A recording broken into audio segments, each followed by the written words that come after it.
The youth really, they constitute the larger portion of our population. So we have got to have plans for them.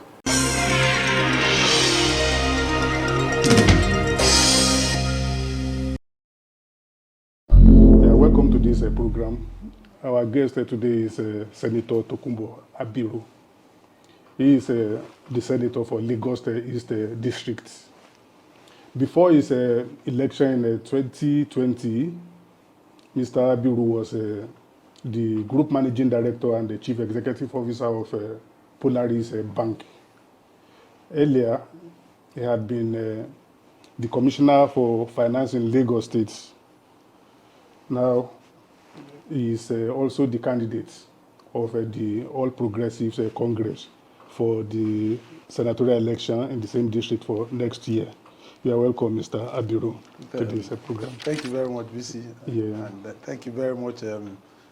Good afternoon, viewers. Thank you. Yeah, I will start by taking you back to the time you were running for in the by-election of 2020. Oh.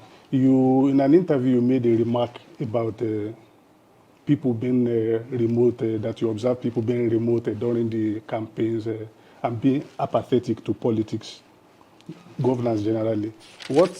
Since you became a senator, what have you found out to be the reason for that attitude, and how have you tried to help in addressing it to get people more involved in governance and more enthusiastic about governance? Okay. Thank you very much, Bisi. I think first and foremost, I should try and clarify a bit about my background.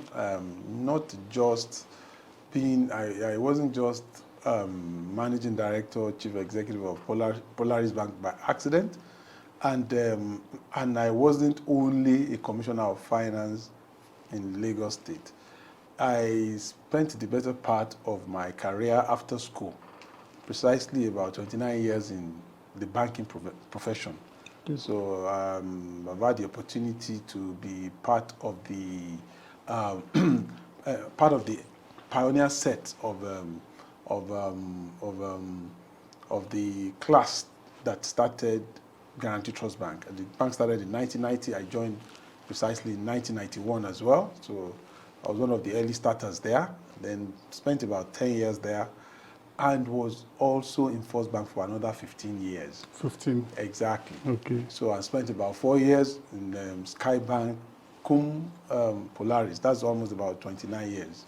Now, it was during my stay, my career in First Bank, that I went on a sabbatical between 2011 and 2013 to serve the government of Lagos as the Honorable Commissioner of Finance. I think I need to clarify that. Okay. Now, so my foray into politics as well, I wouldn't say it was completely accidental.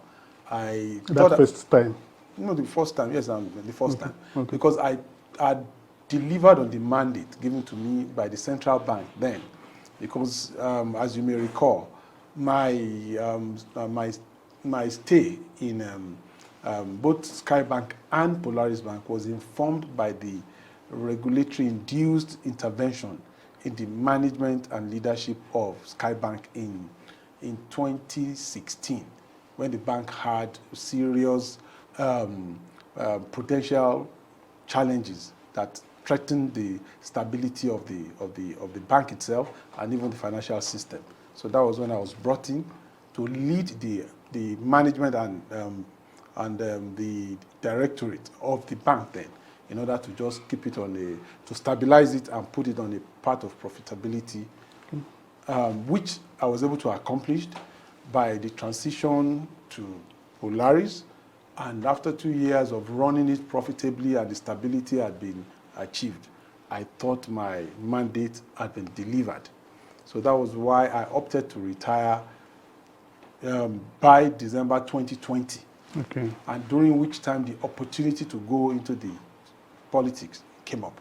Okay. So I retired. So I don't want, I want people to get it right. I didn't resign to come into politics. Okay. I retired after a successful 29 years career in banking before I now went into a second calling called politics. Now, again, just to answer your question rightly, I think for me, it is also important for a lot of us that have also had the privilege of the organized private sector or any organized setting to also come into politics, because there is about giving back, and it's also about supporting the development of the society. Because part of what you find in politics is that essentially what you are doing, you are managing people and resources. So if you have had the privilege of a very thorough background in managing human resources and natural resources efficiently and effectively, leading in the political sphere will not be that much of a problem. So that is why, for me, you know, most of my peers, when we meet and they want to know what my experience, what my experience has been. Yes, I must not shy away from the fact that politics is a murky terrain. It exists, but for the good of the society. So those of us who have benefited by, virtue of exposure and all of that, we need to bring those competencies to support government and development. So what I do is when I come across my colleagues in the organized private sector and they want to share my thoughts or my experience, it is more of encourage them to come into the play as well, so that with a handful, we can begin to navigate a stronger future for the country. Yeah. Your first participation as a commissioner was rather brief. Yes. What's accounted for that? Okay, very well. Thank you very much. Well, number one, let me say that number one, you might say is brief, but again, being a thoroughbred Lagosian, it was also an opportunity for me to serve. So, and as at that time in 2011, I imagine I would have done about over 20 years in banking, so I had the competence and the capacity to function as such. Equally, I was at the, I think as at that time, yes, I was a deputy general manager in First Bank. And in those days in First Bank, once you are at that deputy general manager role, that is the peak of managerial role. After which you become an executive director, and if you are lucky, you make it to the deputy manager, to the managing director role. So, as at the time I was invited to join the government of His Excellency Babatunde Raji Fashola, then I was a deputy general manager. It was a very good opportunity for me. So what I took was a sabbatical, went in. The experience was great. It was a very good exposure into how you manage government business and government accounting and government finances, because I was commissioner of finance. But again, because I am a career person, I also felt as at that time that it was even proper for me to still ramp up my career in banking. So out of the 4 years stint that ordinarily a commissioner should have, after about 2 years, I thought it would make sense for me to still go back to my profession, and thankfully around that time, the opportunity to join the board of First Bank was also available. So I actually resigned to join the board of First Bank as an executive director, knowing fully well that, serving in government is almost, doesn't have what you can describe as age restriction. You understand? I'm not saying you should come into government as a Methuselah, no. But I'm saying as at that time, I was still in my late 40s, you understand? Okay. So I still felt that, but you see, the corporate world, you had age restriction. After a certain age, you probably cannot fit in properly. So as at that time, I thought it wise that it was important to go back, ramp up the career, which by the special grace of God, I was able to ramp up as executive director and also managing director of another bank.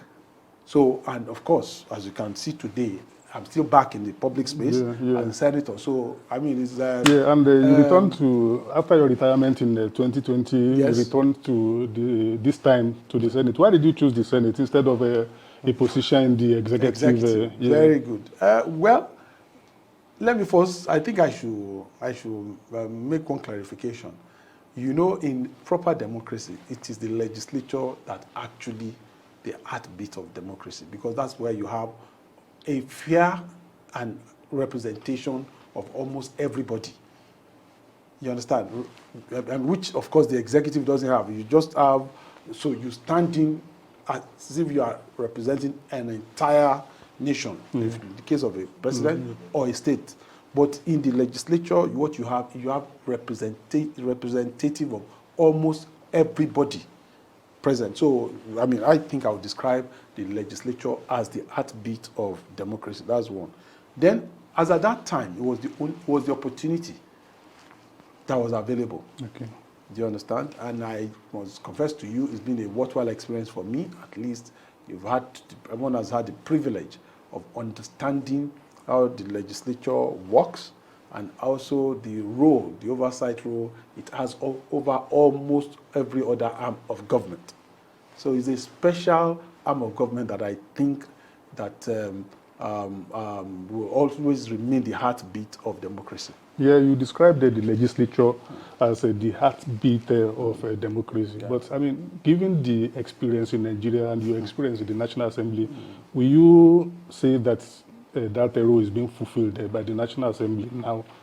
I mean, Sure. is there any impact on governance to the extent that you can describe it as the heartbeat of? Yeah, I mean, yes, I think I can say that very boldly. Number one, what you find in the National Assembly, either be it in the Senate or in the House of Representatives, is that you have is a combination of people with different professional background. So you can describe it as an assemblage of people with very strong and diverse professional background. And of course, people bring it into play in terms of policy formulation and debate for a better society. And in my little time that I've spent, and I've seen some historic achievements. I mean, an example is the passage of the Petroleum Industry Act. PIB, the PIB. That equally, the Electoral Act has also been fine-tuned, and equally, and I also think we are dealing with the constitutional amendments or constitutional review, which of course, and of course the power sector bill that is ongoing right now. I mean, so those are major milestones that will redefine the entire country. So I think that the role, I mean, is a very important role that the legislature is playing. Yeah, but you know, the perception many people in Nigeria have of the National Assembly is that you just pass laws that are either not implemented or do not have an impact on development, and that you passed motions that are ignored, and also that, especially for the Senate, people now see it as maybe a retirement home for former governors and all that. No, but you see, I don't see it from that manner. I think the diversity of the background of most people come to play in the Senate, and it enriches the kind of debates that you have. I will cite I'll use myself as an example. I have had cause to move a particular motion that has been able to help my corridor. You know, when I say my corridor, I mean my district. You know, I mean in terms of infrastructure, and the starting point was on the floor of the Senate. If you go to a location described as Ikorodu-Ishagamu axis today, the improvement on the road is as a result of the motion that I moved and the support from my colleagues. You know, I remembered when I came on this assignment, to journey along that corridor would almost take about 2 hours. Today, because of that improvement, you probably can do it within 30 minutes. So for me, you know, those are kind of the opportunities that the Senate, you know, gives to us that we should take good advantage of. So for me, I don't see it as a retirement home. I don't look like somebody that's retired. I'm meant to be on recess and I'm in your office. So you won't call that retirement anyway. Yeah. Now, talking about you, what has been your own legislative agenda and this special interest areas of interest as a lawmaker? So for me, I think that the way I have approached, I describe it as the mandate given to me by the people. because you derive that authority from the people. So, and something that I take very, very seriously. So my approach, I have partitioned it along three main, like I like to describe to people, three main pillars. You know, the traditional role, which is the legislative role. So it's a pillar for me, and I can also have a conversation as to the little things I've done within my 20 months now of my stay. So I also have a second pillar described as the empowerment and facilitation, which is some direct benefits you bring, which has also become a part of our culture. You understand, in terms of expectation, in terms of expectation from a legislator. Now, I have also added a third pillar, which I call endowment. And you know, by endowment, you know, I mean it is a personal pillar that I introduced, which is to also give back to society, given the prior privilege that I've had in the private sector, which I can describe as a very successful one. So what I mean by that is to bring my own experience, my personal resources, and the goodwill that I gathered in that particular or earlier corporate life into the support of my constituents. So, and I can give you an example. That particular pillar focuses on human capital development, particularly for our youths and our entrepreneurs. So it focuses largely on youths. As you know, we have a very large unemployment rate, you know, and part of what I think the problem is the skill set of our young folks, you know, and also the entrepreneurs. Also look for ways to support them. They form a critical portion of our larger economy. Typically, I mean, both in terms of employment and in terms of contribution to our GDP. So there is need to find a focus that supports them. So that is what my endowment focuses on. And if you want me to break it down, I can go ahead. Yeah, okay, well, that's all right. But one of the other things that you have taken to your own constituency, I mean, your constituency is the Federal Polytechnic, Epe. You sponsored a bill for that? Well, but you know, we have that, but I think that time has overtaken that now because, you know, everybody is coalescing most of the polytechnics into university. Okay. So what we have, the polytechnic and the polytechnics that we have in Lagos is now a Lagos State University of Science and Technology. Okay.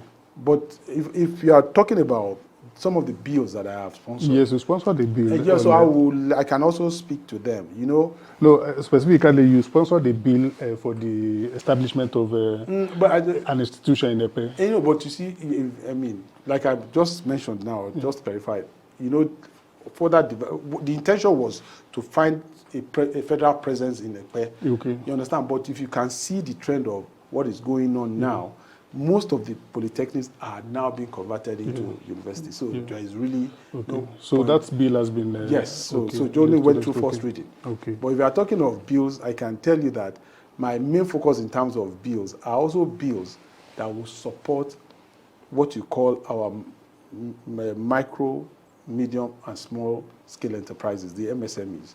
So I've been at the forefront of the existing Copyright Act. We have repealed it and we have reenacted it because the last time that was that anybody worked on it was before the political dispensation in 1999. And as you know, there are a lot of initiatives. You can see what is going on here. Technology has overtaken a lot of the things we do. Our youth too have become very creative minds and all of that. So you need to also update some of your bills to rise up to the developments that you have in your environment. And I'm happy to let you know that that has gone through a final passage in the Senate, meaning it has gone through first reading, second reading, public hearing, and third reading, and approved. The same has been done in the House of Reps. So what we are waiting for now is just the accent of the president.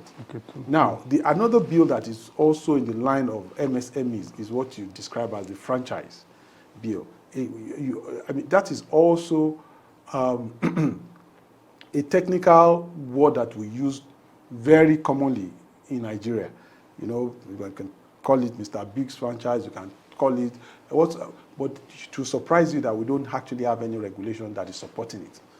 And these are areas where you have clusters of a lot of small, medium scale enterprises. So there is also need for a bill to become an act that will regulate the operations and protect the participants in that particular sector. So I've also championed that, and as we speak today, we have gone through first reading, second reading, we've gone through public hearing. So when we go back now, we probably will be presenting it for final passage before we now begin to go.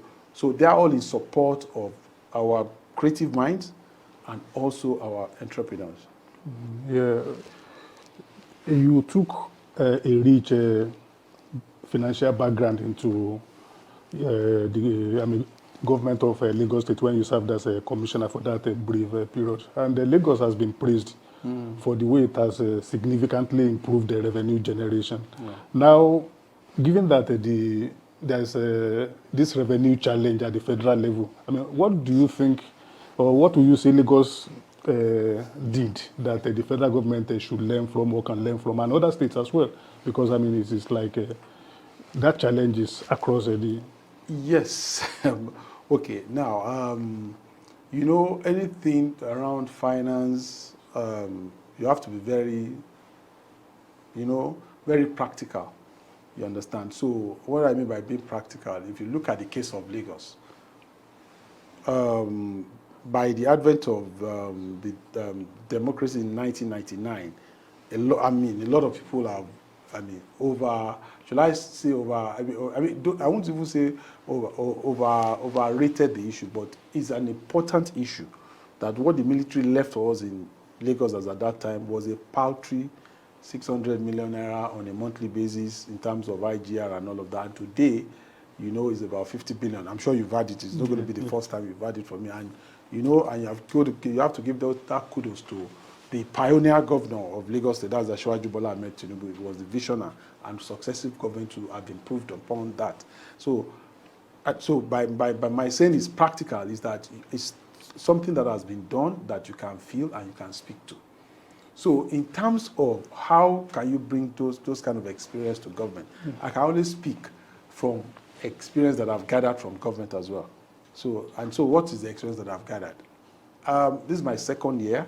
I've had the privilege of going through a budget cycle.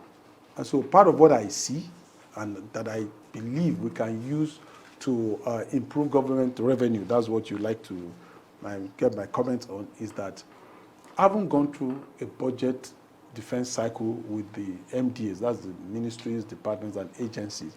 I think that there is a need for a deliberate attempt to stretch most of the MDAs to optimize the revenue opportunities in their respective MDAs. I think that is not rocket science. I think we can there's so many revenue opportunities that we are still leaving on the table that we need to pick up. You understand? And various agencies, various MDAs, I believe in that. I also believe that part of the challenge that we need to deal with is also we need to moderate, you know, our recurrent expenditure budget as well. We need to moderate it. Because one thing is to ramp up revenues. Another thing is to also curtail expenditure, because you don't let it rise almost at the same level as your revenue. So I think that is possible, and we have advised government along these lines. And most times when they come for their budget defense, which of course they're going to come for this time around again, those are areas we are going to latch on. Because when you do that, when you optimize the revenues and also moderate particularly the recurrent expenditure, one thing is you create room to also fix most of your capital expenditure, which are the infrastructure. Now, it will also help us to reduce our appetite for contracting loans, if you understand what I mean. So we can also moderate the leverage of the country from that angle. And of course, more importantly too, is that we still need to there's a lot of improvement around our non-tax revenue receipts. Non-oil revenue receipt, particularly our tax revenue. We need to also introduce technology to drive it so that we can optimize what we collect from there. And there's a lot of conversation around VAT. I believe that we're about, in terms of our, I mean, if you look at our tax to GDP, I think within the context of some African nations, we're about the lowest. So we need to do a lot. There is room for improvement along those lines. So if we do those areas, look at our tax receipts, how can we improve? How can we bring more people into the tax net? How can we improve? I mean, VAT is about the lowest in Africa. Then also the revenue opportunities of the MDAs, I'm sure we can improve our revenue profile for the government. Yeah, thank you, distinguished Senator. We'll take a short break before we resume with some more questions. Investigations, special reports, analysis, and breaking news. Premium Times, a leading multimedia news platform, brings to you every minute stories that helps you make informed decisions and hold public officials, individuals, and organizations accountable. We have cartoons, videos, podcasts, and other interesting content for your delight. For timely update on politics, entertainment, sport, and business, visit our website on www.premiumtimesng.com and follow us on all our social media platforms. Don't miss out. Welcome back to the program. Yeah, distinguished Senator. Thank you. You've been in the Senate now for about 20 months. 20 months. It's precisely 20 yes, months. 20 years for 20 months. Now, the election is forthcoming, and what have you done as a lawmaker and representative of Lagos is to deserve being re-elected as you are the candidate of your party for that election? Okay, thank you very much, Bisi, and for that little break, and thank you again for the question. Right, in terms of what have I done to either deserve a second term, I imagine that's the question. I would say that what I promised the people of my district is quality representation. And I think that to the best of my ability, I have been able to do that. And I've not only have I done it to the best of my ability, I've done it in a very fair and equitable manner. And I will explain. The document you have here, kind of captures what I did. And this was done almost about when I was like 18 months exactly, and it captures most of the programs that are done up until the 18th month.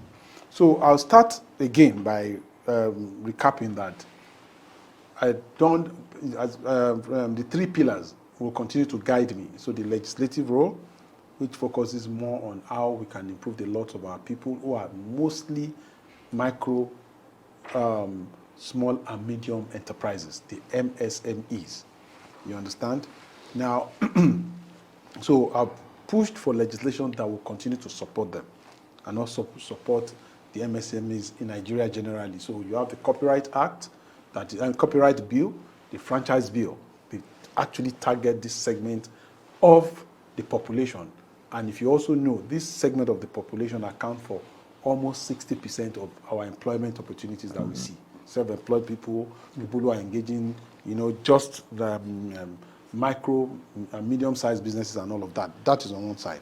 Now, on the second pillar, which also speaks to empowerment and facilitation, within the little time that I've spent, I have tried in my little way to at least, facilitated things that have also brought some sort of support to the people. In that area, I think that my focus more is in the area of education, health, and social economic development. So under education, I have been able to, I also said that I try to make my deliverables very equitable and fair. So if you go to Ikorodu local government, I think that as at middle of last year, we had expanded the capacity of a major primary school there by building about a block of, 4 blocks of 24 classrooms with 16 toilets and also furniture. So, and it has become, very useful to them way back June last year. It has also expanded and accommodated the turnout or the enrollment of students to that school. Equally in other locations, either in Bejuleki and Agboiketu, we have also supported by building some classrooms there. Now, in the area of health, we have also identified 3 locations where we have put primary health centers. That's in Isiwu, that's in the Ikorodu North local government. In Agboiketu, there is another one, and there is a third one in Lagos State University of Science and Technology. That campus has a population size of almost 40,000 people. These are facilities that will complement what Lagos State is also doing in those areas. The buildings have not been completed. They're almost about 90%. You know, the phase of completion will be done anytime soon, and we're going to the phase of also equipping them. That's in the area of health. Now, if you talk about socioeconomic development as well, because I came at a time when COVID came as well. I didn't bring COVID, though, don't get me wrong. You know, so it also, part of the experience that I gathered during the campaign was the pain of a lot of people as to how COVID had affected their businesses. So immediately, even before I got my first salary as a senator, I had instituted a program called COVID Relief Program. And that program is such and is aimed at the vulnerable members of our society. So, and what so-called, I define them to be people with, I defined the vulnerable members like a widow, an aged person, and somebody with physical disability. challenge. Okay, yeah. Exactly. A lady or a woman, and an unemployed youth. Those are the 5 criteria. So what I did was to now say to almost everybody within the district, starting with the platform. You can't afford to forget the platform that brought you into office. So you start with the platform of the party. So in my instance, in my district, I have 98 wards. So I said to each ward, give me 10 of such people. So of that category. So I didn't select for them. That is also fairness. You understand? So I allowed them to choose the 10 people, but following those criteria. So from that pool alone, you have almost 980 people. You understand? Now, again, in the party structure, you also have the local government party chairman. You have about 16. That is what I have in my district. So I also give them the latitude to pick 5 people. That's another 80. So if you add it to that, you get almost 1,000, getting to 1,000. We also have organized Christian Association of Nigeria within the district. So they have leaders. They have about 16 leaders. So I also told the leaders to pick 10 from each of their group. Yeah, okay. You understand? That's 160 people. Ditto the Islamic clerics. We have them organized along that. So told them to bring 10 each. That's another 160. We have about 31 obas. We also told them to bring 5 people. We also have different, other ethnic groups. So you have the Arewa, you have the South people, you have the Igbo community. We also told them to bring people. You understand? So as we speak today, we have a group, a data bank of almost 2,500. So what we do, and which we had started way back January last year, is that we put the total 2,500 into 2 segments. So you have Group A, Group B. So on a monthly basis, we give them 5,000 naira. So if you belong to Group A, you get in January, Group B gets in February. So when it comes to March, so meaning that every other month you get a support of 5,000 naira. It might look small, but I can tell you, for those vulnerable people, it goes a long way. So, and we're also doing it by way of direct credit transfers into their account. So we don't need a third party to go in between. So today is the last month of August, which makes the 20th month that we've been doing this. You know, and just on my way here, there was the head of the Arewa community sent me a text to show appreciation that these people, they've gotten the one for this month. So as at today, we probably will have disbursed close to about 130 million naira, because it's an average bill of about 6.5 million naira on a monthly basis. So for 20 months, that's almost, so that is another intervention. But we have been able to do this thing in a very seamless manner because all we have from all those people is just their data, their names, phone number, account number. So we don't need an intermediary. They get the direct credits on their own. And I think it's been a very successful scheme, and that has supported them. Ordinarily, we planned to end it last year, December, but due to the clamor from constituents, which also confirmed as to how far it helps in supporting them, we were constrained to just continue. So that is on that part. Then again, under socio-economic development as well, we have also set up, like you can see here, this is a facility here in Ekpe. That's a mini stadium. I mean, it has a pavilion that can seat about 960 people. So you have a football pitch, you also have a volleyball and basketball court. Those are the things that you use in engaging the youth. So this is also live, as you can see it. Then also on the very day we did this commissioning, we also rebuilt and completely rehabilitated the famous Oluwo fish market in Ekpe. That's the Asian market that is known to a lot of Lagosians.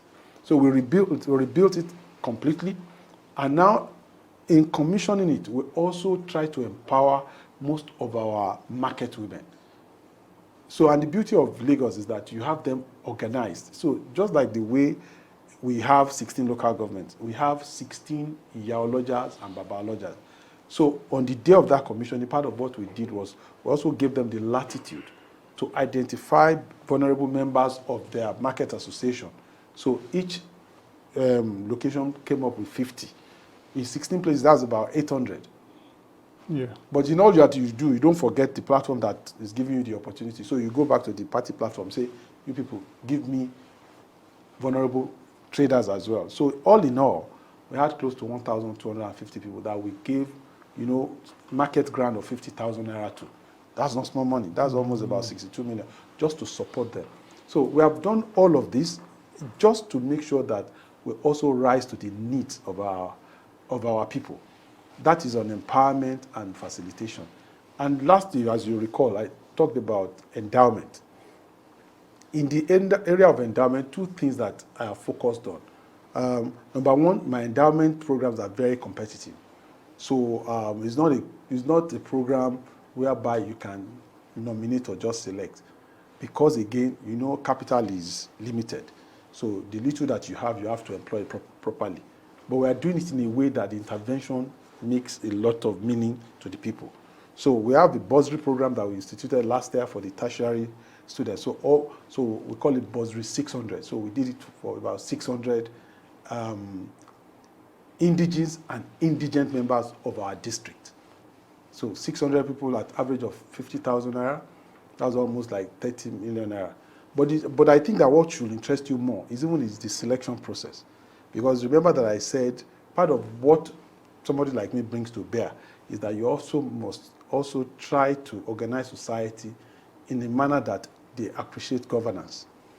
So for me, I lead with very high sense of governance.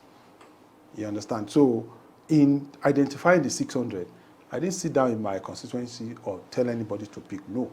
So what I did was went to those tertiary institutions that we have within the belt of my constituency.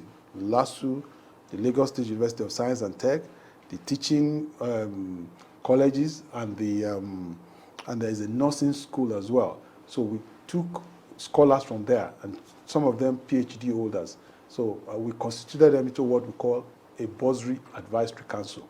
About 7 of them. I've never met them in my life. They came through a selection process that was thorough. I interviewed them, and I think they were good to go. So all I just did was to give them a criteria that, look, we need to set up a bursary scheme. The way I want is that it must be equitable. We have 16 local government. Every local government must have a fair share of whatever we're doing. What is paramount is that you must be an indigent.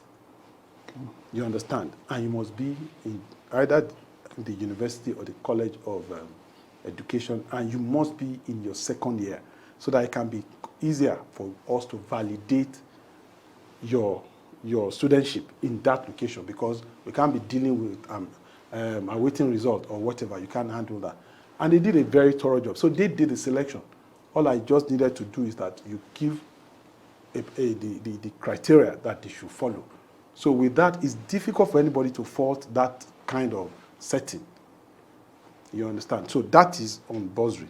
But the most interesting one, which is very much in line with the way the world is moving today, is what I describe as an innovation center that we have set up. So which focuses on technology and innovation. Because as you know, the world that we live in, you can see, if it were to be before, I'm sure we will need a studio bigger than this. You understand what I'm saying? So, and I believe, given my background, that yes, indeed, almost all economies are struggling. No thanks to COVID. Just as you are struggling with COVID, you have the impact of the Ukraine and Russia war, so which is bringing about recession or struggling. I mean, most economies struggling. So it has also accelerated our unemployment issues in the country. You understand? But as tough as it may appear, it is not to say that you don't have some job openings. So, but what you find is that most of our youth, when they graduate, they probably don't have the skill set that are required for those limited job opportunities. So I have since identified that, and I think that what they need to do is you just need to scale up their skills in the area of innovation and technology. So what I have done is to, under my foundation, to set up what I call, and that is what is called the Senator Abiru Innovation Lab. This is just one of the programs, but I will try and very quickly speak to it. So the setting up of the Innovation Lab is not about just setting up a facility and put computers there, no. The starting point can be that, but what you really need is to actually look for the faculty that will teach people to become proficient with these new skills. So what I have done is to partner with a foremost technology and innovation company called Co-Creation Hub, CC Hub. It's a major innovation and technology company that combines social capital to ramp up prosperity. I mean, in most environments. And they operate both in Nigeria, they also operate in Malawi, Kenya, and England. It will interest you to know that this is a company founded by a Nigerian. So we're in partnership, and so what they have done for me is that they have done a survey of my constituency and realized that, look, in order to do this, 5 key programs were identified. So you have what is called a tech talent program, which is essentially to pick up graduates or people or tech enthusiasts, right? That are craving to understand it, and you turn them into, software engineers. You understand? So I have tech talent. You have those who already have businesses, but they also need technology to ramp it up. They call them the accelerators. So we have a program so-called. We have also the young minds, people in secondary school, who also must be exposed very early to this new development in the world. So they call them STEM, science, technology, engineering, and mathematics. So we have a program so-called. Our teachers are also critical. So we also have a teachers fellowship program, which also focuses on what you call inquiry-based learning, which are modern day techniques, which is very, very scarce within our teachers folk, right? And the last one is the business 101 for creatives and business people. So we have those 5 programs running. So what we have done is, number one, way back March this year, we have reconfigured my own constituency office to be a temporary location for this. So at the same time, we are also constructing a purposely built innovation lab that will accommodate them. Hopefully that should be ready in a month's time. We will invite you for the commissioning. And the good news is that we have been able to at least put about 150 people in this class today. And the average stay in this facility is an average of 3 to 6 months. So for the teachers, for the STEM and all of that, 3 to 4 months. Some of them have graduated now, but the tech talent is about 6 months. So you can imagine keeping students in class for 6 months with dedicated training. And we didn't even stop at that. We also provide daily lunch for them when they come. And we also, because we only have a location, it is a very expensive project, I must admit. You understand? It's not something you can just replicate in all the 5 major local governments or the 11 LCDAs. So we only want to start with a location. So, but in order to encourage those who are coming from those, because we try to be fair in all that we do, we also give stipends to them on a monthly, on daily basis for commuting. So an average participant gets about 2,000 or 2,005 or 3,000 naira. So to encourage. And the good news is that, or the outcome we expect is that as you are coming out of here, you get jobs. And we are seeing it happening. Some who are still in class are getting contracts. And I'm sure I won't be the first to say that you have Nigerians who are working remotely here for companies across the Atlantic. You understand? Those are the kind of minds we are trying to bring. And I, in particular, I haven't said because I set it up. I'll just sit down here in Abuja. At least in a month, I go to the class. And when I'm going, I typically will look for accomplished people in society or accomplished colleagues that also shares this understanding with me.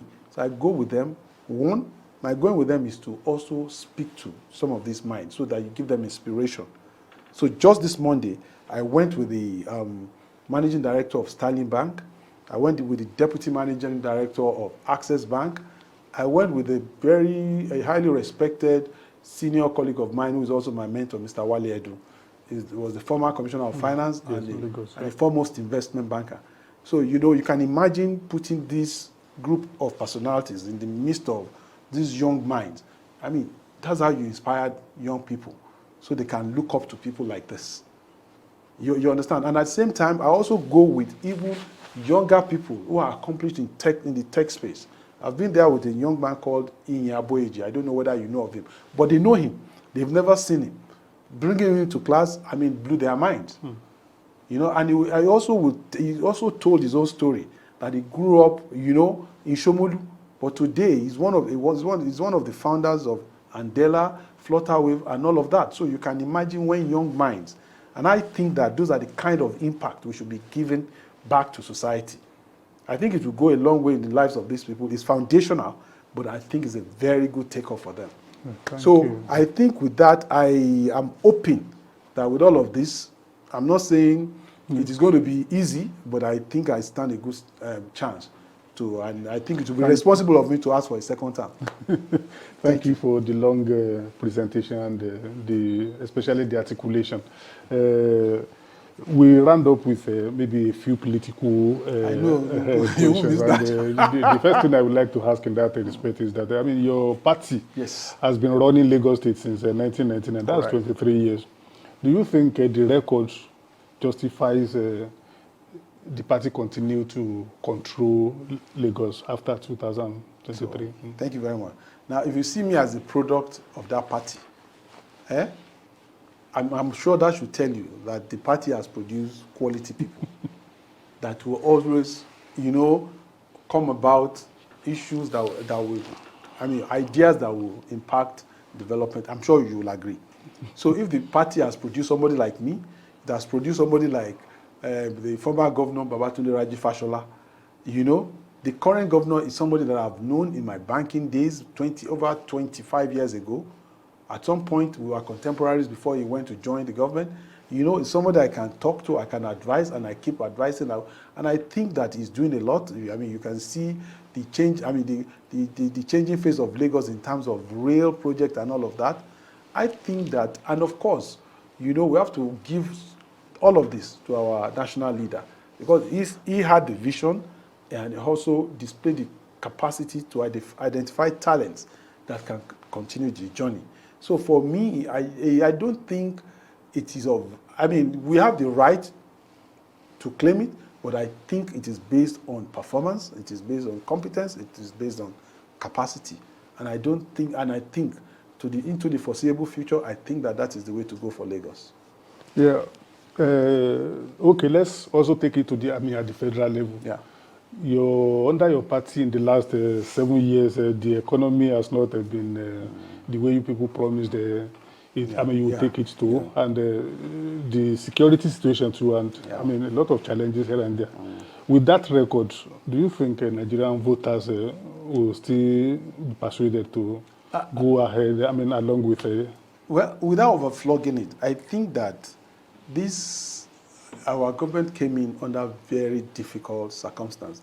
And I'm not trying to give excuse here. But again, we came in at a time when oil prices, which is almost the mainstay of our revenue profile in this country, was almost at its lowest ebb, right? But again, given the ingenuity of the leadership, they have been able to still rise up to the challenge. You have to give it to this administration in certain areas of infrastructure. The rail projects, the major construction of major roads and all of that, I think they have risen up to that. Yes, without giving excuses, this is a regime too that beyond the low oil prices and low revenues, we've also been battled with COVID that has locked down almost all the world economies.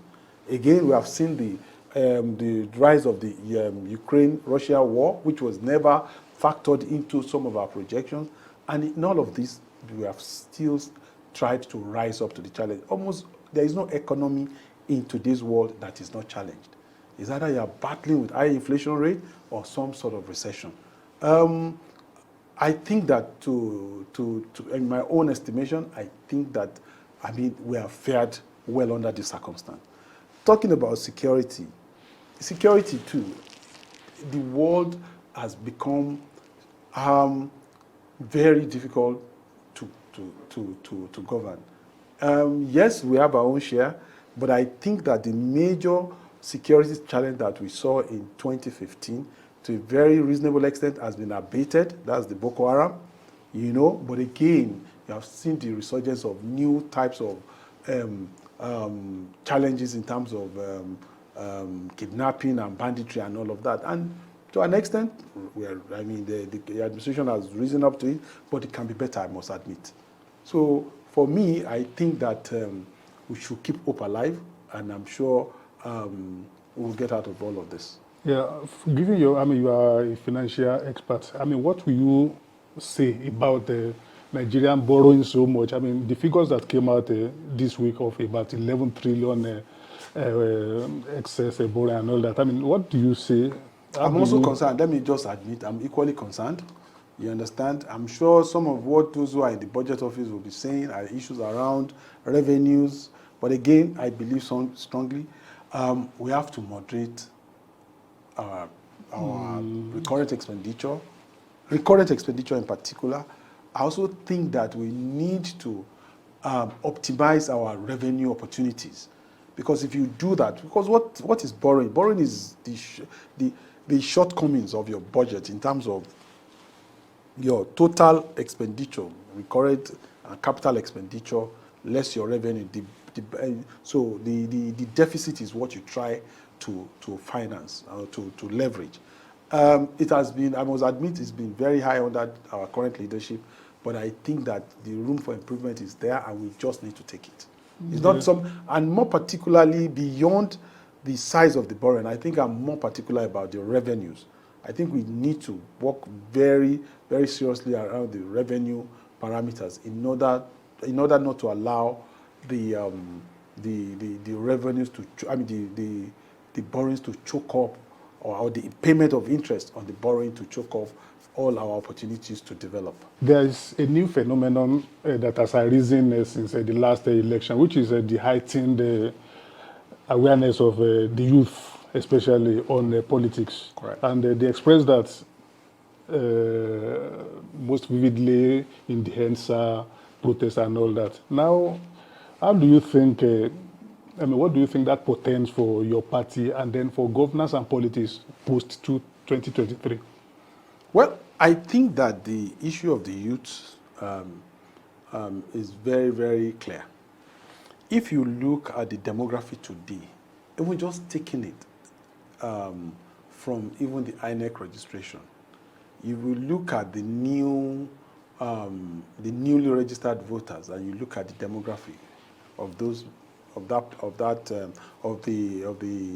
the new voters register, which also speaks to the larger population, the way it is partitioned. You know, you find that between the ages of 35 to 18 is almost about 70%, meaning that the youth really, they constitute the larger portion of our population. So we have got to have plans for them.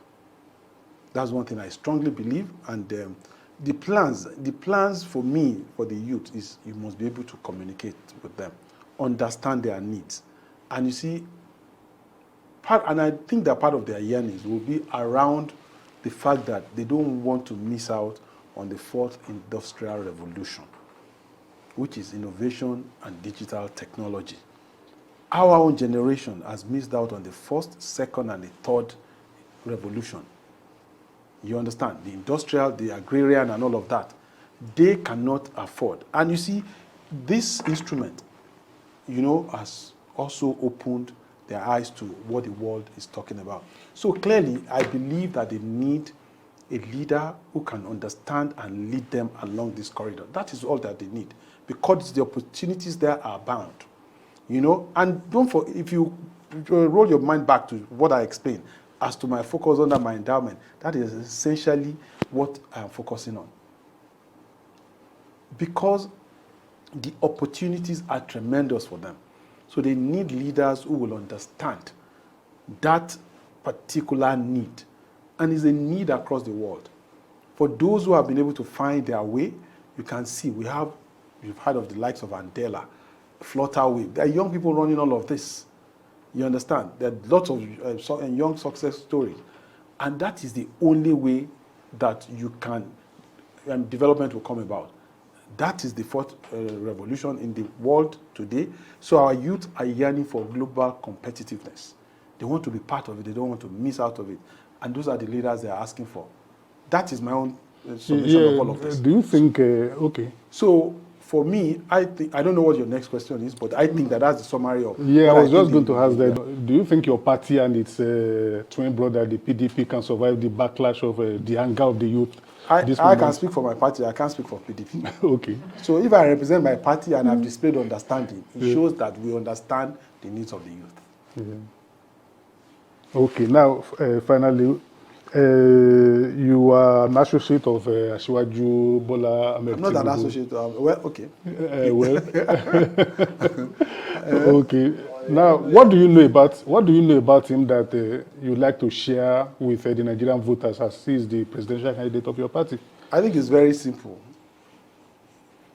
He's a visionary. You understand? He's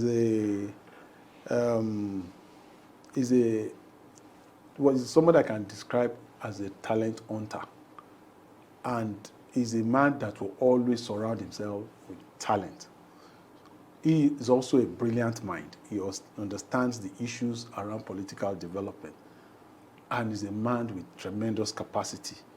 So and I am not just saying this. This is a man that has displayed it in Lagos. And the legacy that he left behind, you know, is also what successive government in Lagos have also built upon. And I can also attest to the fact that during my time as Commissioner of Finance, it was also a template that other, you know, governments within the country, other sub-national government in the country will come to learn and borrow from. You understand? So I think, so in summary, I see him as a very competent leader, a leader with capacity to lead and identify those who can challenge his thoughts as to how leadership should continuously be challenged, and is a visionary as well. And I think that is the kind of leader we need in this country. So a leader that understands the complexity of this country, that also understands what leadership is all about. Thank you very much, distinguished Senator. Thanks for giving us so much of your time, and thank you, viewers, for watching this program. Investigations, special report, analysis, and breaking news. Premium Times, a leading multimedia news platform, brings to you every minute stories that helps you make informed decisions and hold public officials, individuals, and organizations accountable. We have cartoons, videos, podcasts, and other interesting content for your delight. For timely update on politics, entertainment, sport and business, visit our website on www.premiumtimesng.com and follow us on all our social media platforms. Don't miss out.